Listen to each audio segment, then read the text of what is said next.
Assalamu alaikum wa rahmatullahi wa barakatuh. Bienvenue sur Lumière du Dhikr, la chaîne où l'âme trouve refuge, où la lumière d'Allah éclaire les cœurs. Si ce message vous touche, abonnez-vous et activez la cloche pour recevoir chaque rappel comme un souffle divin dans votre quotidien. Aujourd'hui, nous allons plonger dans 5 versets du Coran qui ont le pouvoir de raviver une foi affaiblie, de panser un cœur fatigué et de faire jaillir la lumière dans l'obscurité intérieure. Ouvrez votre cœur, écoutez avec l'âme. Il y a des jours où tu te réveilles avec le poids du monde dans la poitrine. Tu regardes autour de toi, mais tout semble vide. Les visages sont familiers, mais ton cœur ne s'y accroche plus. Il y a cette sensation étrange d'être là, sans vraiment être là. Tu fais semblant de sourire, mais à l'intérieur, c'est le silence. Un silence lourd, épais, comme une nuit sans étoiles. Tu vois les autres avancer, construire, rire, réussir. Mais toi, tu as l'impression de sombrer, lentement, en silence. Et plus tu cries à l'intérieur, plus le monde semble sourd à ta douleur. Alors tu t'enfermes, tu te coupes, tu tombes dans cette grotte que personne ne voit. Mais cette grotte, ce n'est pas un oubli, ce n'est pas une punition. C'est peut-être là, justement, que la voix d'Allah devient la plus claire. Ne t'afflige pas, Allah est avec nous. Sourate At-Tawbah 9:40. Ces mots ont été prononcés dans une caverne, au milieu du désert, par le prophète Muhammad. Il fuyait avec son fidèle compagnon, Abu Bakr. Les ennemis étaient allés tout proches, à quelques pas seulement. La mort semblait certaine, mais le prophète n'a pas tremblé. Il n'a pas paniqué. Il a murmuré ces mots, simples et puissants. La tazan, in Allah ma'ana. Ne sois pas triste. Allah est avec nous. Ce n'est pas une phrase pour rassurer, c'est une réalité pour vivre. Tu n'es pas seul. Jamais. Même dans la douleur, même dans l'abandon, même quand tu crois qu'il ne reste plus rien, il est là. Celui qui voit la larme avant qu'elle ne coule. Celui qui entend le soupir avant même que tu ne comprennes ce que ton âme veut dire. Et si tu regardes bien, il y a toujours un signe. Une porte qui s'ouvre sans bruit. Une personne qui t'envoie un message juste au bon moment. Une prière dite à voix basse qui trouve une réponse inattendue. C'est Allah. Doux, présent, discret, mais infiniment proche. Tu as peut-être perdu quelque chose, ou quelqu'un. Tu as peut-être échoué. Tu t'es peut-être éloigné, mais lui ne s'est jamais éloigné de toi. Ta chute n'a pas effacé son regard. Ton silence n'a pas stoppé sa miséricorde. Réfléchis. Quand tu étais dans le noir, qui t'a permis de tenir encore un peu? Quand tu as pensé que tout était fini, qui a mis dans ton cœur cette étincelle qui t'a dit « Continue ». Tu n'étais pas seul, tu ne l'as jamais été, et tu ne le seras jamais. Il existe une tempête que personne ne voit. Elle ne fait pas de bruit, mais elle peut briser l'intérieur. C'est celle du doute. Le doute sur soi, sur le sens de la vie, sur la prière qui tarde à être exaucée, sur cette douleur qui ne s'explique pas. Le doute ronge doucement, comme un feu qui consume de l'intérieur, laissant derrière lui un cœur qui ne sait plus où s'ancrer. Dans ce tumulte, Allah dépose une lumière. C'est en effet par le rappel d'Allah que les cœurs se tranquillisent. Sourate Ar-Ra'd 13:28. Pas par les réponses du monde, pas par les promesses des hommes, pas même par le fait de tout comprendre, non, mais par le dhikr, le rappel, la connexion intime avec Allah. Le dhikr n'est pas une simple répétition mécanique. C'est un souffle de lumière. C'est la voix de l'âme qui murmure vers le ciel. Ya Allah, je suis encore là. Chaque subhanallah est une larme silencieuse qui monte vers celui qui console. Chaque la ilaha illallah est un cri d'âme qui refuse de sombrer. Chaque alhamdulillah est une reconnaissance fragile, mais vraie. Il y avait cette femme. Une nuit, elle s'est effondrée sur son tapis, le cœur en morceaux. Elle ne savait plus prier. Elle ne trouvait plus les mots. Alors elle a simplement récité ce verset, encore et encore. Les larmes coulaient, mais son cœur commençait à respirer. Elle ne l'a pas compris sur le moment, mais quelque chose s'était allumé. Une paix douce, invisible, irrationnelle. Et c'était Allah. Car le cœur a été créé pour Allah. Et lorsqu'il s'éloigne de lui, il se tord, il souffre, il perd son axe. Mais lorsqu'il revient, il retrouve sa forme naturelle, celle de la sakana, la tranquillité divine. Tu as peut-être tout essayé. La musique, les voyages, les relations, l'oubli. Mais rien n'a calmé ce vide. Parce que ce vide ne peut être rempli que par Allah. L'homme est fait de terre et d'âme. La terre se nourrit de ce monde. Mais l'âme, elle ne trouve sa nourriture que dans la proximité avec son Créateur. Il y a dans ce verset une promesse, une certitude, une vérité éternelle. Pas, peut-être que, pas, il se pourrait que, mais, en vérité. Allah décrit Lahi tatma innul qulub, une vérité absolue. Les cœurs ne peuvent être apaisés que par le rappel d'Allah. Et toi, ton cœur doute-t-il? A-t-il goûté, vraiment goûté, à cette tranquillité-là, celle qui ne dépend de rien, sauf de lui? Il y a des douleurs que personne ne comprend, des chagrins que même les mots ne savent plus exprimer, une solitude qui s'installe au fond de l'âme, discrètement, comme l'hiver qui entre sans frapper. Parfois, tu souris en public, mais ton cœur crie dans le silence. Tu avances, tu fonctionnes, tu respires, mais tout est devenu mécanique, vide, gelé, et dans ce froid intérieur, il y a une lumière, petite, discrète, mais vivante. Et ton Seigneur ne t'a ni abandonné, ni détesté. Sourate Ad-Duha 93.3. Ces mots sont tombés du ciel, comme un baume sur le cœur du prophète. Car même lui, l'aimé d'Allah, celui qui portait la lumière, a connu ce silence. La révélation s'était interrompue. Les moqueries étaient nombreuses. Le ciel restait muet. Et dans ce silence, il a ressenti l'absence, l'inquiétude, le doute. Mais Allah l'a apaisé, doucement, par la parole la plus tendre qu'un cœur puisse entendre. Wa wadduha, wa layli idha saja. La clarté du jour, la paix de la nuit. Ton Seigneur ne t'a pas oublié. Ces mots réchauffent les cœurs glacés. Ils enveloppent l'âme blessée.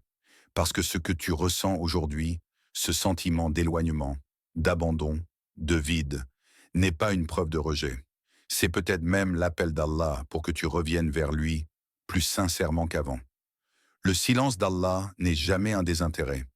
Il est une épreuve douce, un test d'amour, un rappel.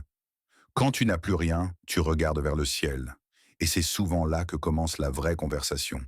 Il y a cette vieille femme que tout le monde croyait forte. Elle portait le deuil, la pauvreté, l'injustice. Mais elle répétait ce verset chaque matin au lever du soleil, la main sur le cœur. Elle disait « Allah m'aime, même si je ne ressens plus rien. Il m'aime, même si le monde m'a oublié. Parce que oui, Allah regarde ce que personne ne voit. Il entend ce que personne n'écoute. Chaque battement de ton cœur, même désespéré, est enregistré. Chaque larme qui glisse dans l'obscurité est comptée. Et ce que tu vis a un sens, même si tu ne le vois pas maintenant. Le prophète a connu la peur, la douleur, le rejet. Mais c'est dans ces moments-là que sa foi s'est affermie, que sa mission s'est élevée, que son cœur est devenu encore plus proche de celui qui ne l'avait jamais abandonné. Et toi, là maintenant, si tu crois être tombé trop loin, trop bas, trop loin d'Allah, relis ce verset comme une caresse pour ton âme. Ton Seigneur ne t'a ni abandonné, ni détesté. Il y a des moments où tu avances sans voir ce qu'il y a devant. Tu poses un pied, puis l'autre, sans savoir si le sol tiendra. Tu entres dans une phase de ta vie où les réponses ne viennent plus, où les repères s'effondrent, où même tes plans les plus soigneusement préparés tombent à l'eau. Et pourtant, tu continues. Ce n'est pas parce que tu es fort, ce n'est pas parce que tu es certain du résultat. C'est parce que quelque part, profondément, il y a une voix en toi qui dit « Allah ne m'abandonnera pas ». Et quiconque place sa confiance en Allah, il lui suffit. Sourate At-Talaq 65.3. Ce verset n'est pas juste un rappel, c'est une clé, une formule sacrée. Le monde te demande des garanties, des preuves, des résultats. Mais la foi, la vraie foi, te demande un saut dans l'invisible, une marche les yeux fermés, mais le cœur grand ouvert. Il y avait cet homme, autrefois riche, respecté, entouré. Un jour, tout a disparu, les biens, la réputation, les amis. Il est resté seul, humilié, à genoux. Mais au lieu de se noyer dans la colère, il s'est raccroché à une seule chose, ce verset. Il répétait « Hasbi Allahu wa ni'ma al-wakal ». Allah me suffit, il est le meilleur garant. Et c'est à partir de ce moment qu'il a vu des choses changer. Pas du jour au lendemain, non, mais lentement, avec sagesse. Allah l'a relevé, l'a guidé, lui a ouvert des portes dont il n'imaginait même pas l'existence. C'est ça, at-tawakkul. Ce mot qu'on traduit souvent par confiance, mais qui en vérité signifie remettre totalement son affaire entre les mains d'Allah, sans douter du résultat. C'est comme si tu déposais ton cœur dans sa main en disant « Toi tu sais, moi je ne sais pas. Toi tu peux, moi je ne peux plus. » Et là, les miracles commencent. Mais attention, ce verset ne promet pas que tout se passera comme tu veux. Il ne dit pas qu'Allah exaucera exactement ta demande. Il dit mieux, Allah te suffira. Autrement dit, même si le monde s'effondre, même si les portes restent fermées, même si tu n'as plus rien, tu n'auras pas besoin de plus que lui. Alors aujourd'hui, interroge-toi sincèrement. Où places-tu ta confiance? Dans ton travail? Dans les gens? Dans ton propre intellect? Ou dans celui qui détient les clés du ciel et de la terre? Celui qui n'oublie jamais un serviteur qui se confie à lui, même avec les larmes aux yeux. Parce que à celui qui s'abandonne vraiment à lui, Allah ne donne pas seulement une solution, il devient la solution. Il y a des jours où tu te regardes dans le miroir et tu n'es pas fier. Tu vois les prières manquées, les fautes répétées, les bonnes intentions abandonnées en chemin. Tu baisses les yeux, honteux, fatigué de toi-même. Tu te demandes si Allah regarde encore vers toi, si ta foi, si fragile, si vacillante, a encore une quelconque valeur. Et puis, un verset vient te prendre la main. Nous notons pas la récompense de celui qui fait le bien. Sourate Al-Kahf, 18h30. Tu entends? Pas celui qui réussit, pas celui qui ne tombe jamais, mais à celui qui fait le bien, celui qui essaie, celui qui lutte, celui qui continue, même en rampant, celui qui se relève encore, malgré la honte, malgré les échecs, malgré les rechutes. Ta foi, même vacillante, même blessée, même imparfaite, a une immense valeur aux yeux d'Allah. Chaque sourire sincère, chaque larme cachée, chaque aumône donnée en silence, chaque prière faite avec un cœur distrait, mais désireux. Tout cela est vu, tout cela est enregistré, tout cela est aimé. Il y avait un jeune homme. Il venait d'un passé sombre, rempli de fautes qu'il n'osait même plus nommer. Il avait peur d'ouvrir le Coran, peur d'aller à la mosquée, peur que même ses invocations ne soient plus acceptées. Mais un jour, il est tombé sur ce verset. Il l'a lu, relu, et son cœur a fondu. Il s'est mis à le répéter, encore et encore, comme pour convaincre son âme. Allah voit mes efforts, pas juste mes fautes. Depuis ce jour, chaque fois qu'il tombe, il se relève avec ce verset sur les lèvres. Parce qu'il sait que tant qu'il continue à faire un pas vers Allah, Allah l'accueillera avec tendresse. Tu sais, le diable veut que tu crois que tu n'es pas assez bien pour être aimé d'Allah. Mais Allah, lui, veut que tu saches ceci. Tu es aimé rien que pour le fait d'essayer. Tu es aimé quand tu résistes à un péché, même si tu le recommets ensuite. Tu es aimé quand tu verses une larme de regret, même si tu n'arrives pas encore à tout changer. Tu es aimé quand tu restes éveillé la nuit pour réciter un seul verset, même si tu n'en comprends pas tous les mots. Parce que la sincérité, même en petite quantité, a plus de valeur auprès d'Allah qu'un océan de prétention. Alors dis-moi, qu'as-tu fait dans le secret de ta vie que seul Allah connaît? Ce petit acte, cette bonne intention, cette lutte silencieuse. Tu l'as peut-être oublié, mais Allah, lui, ne l'a jamais effacé. Il y avait un homme, éloigné de la prière, égaré dans les plaisirs du monde. Son cœur était fatigué, mais il ne le savait pas. Un soir, sans but, il passa devant une mosquée. Les portes étaient ouvertes. Une douce récitation s'échappait des murs sacrés. Il s'arrêta. Ô vous qui avez cru, revenez à Allah d'un repentir sincère. Sourate At-Tarm 66, 8. Ces mots, c'était comme si Allah lui-même lui parlait. Ses jambes tremblaient. Les larmes ont jailli. Il s'est assis sur les marches de la mosquée, le cœur brisé, mais vivant. Ce fut le début de sa renaissance. Depuis ce jour, il ne quitte plus la prière. Il raconte cette nuit comme le moment où son âme est revenue à la maison. Souviens-toi, parfois, un seul verset suffit pour guérir des années d'égarement. Et si aujourd'hui, ce verset était pour toi, tu vis dans un monde d'écran, de notifications sans fin, de voix qui crient mais ne disent rien. Mais aujourd'hui, fais silence et pose-toi cette question à toi-même sans détour. Où est la lumière qui éclaire ton âme? Est-ce que ta foi brille comme un phare? Ou est-elle devenue une braise que le vent du monde a presque éteinte? Allah dit dans son livre, « Est-ce que celui qui était mort et à qui nous avons donné la vie et une lumière avec laquelle il marche parmi les gens ?» Sourate Al-An'am 622. Cette lumière, ce n'est pas la lumière du soleil ni des écrans. C'est la lumière de la foi, la lumière d'Allah dans ton cœur.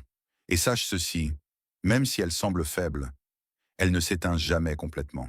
Il suffit d'un retour sincère pour qu'elle devienne flamme. Alors, toi qui écoutes, où est ta lumière? Et es-tu prêt à la rallumer? Ne baisse jamais les bras en disant « Je ne comprends pas le Coran », car Allah, dans sa sagesse infinie, ne t'a jamais demandé d'être un érudit. Il t'a seulement demandé d'ouvrir ton cœur. Le Coran, ce n'est pas un fardeau à porter, c'est un baume qui soigne, une lumière qui guide, un souffle sacré qui apaise l'âme. Et nous avons certes facilité le Coran pour la méditation. Y a-t-il donc quelqu'un pour réfléchir? Sourate Al-Qamar 54-17. Même si tu ne lis qu'une sourate, même si tu ne comprends qu'un seul mot, c'est une graine plantée dans ton cœur, et Allah la fera pousser. Répète-toi ceci.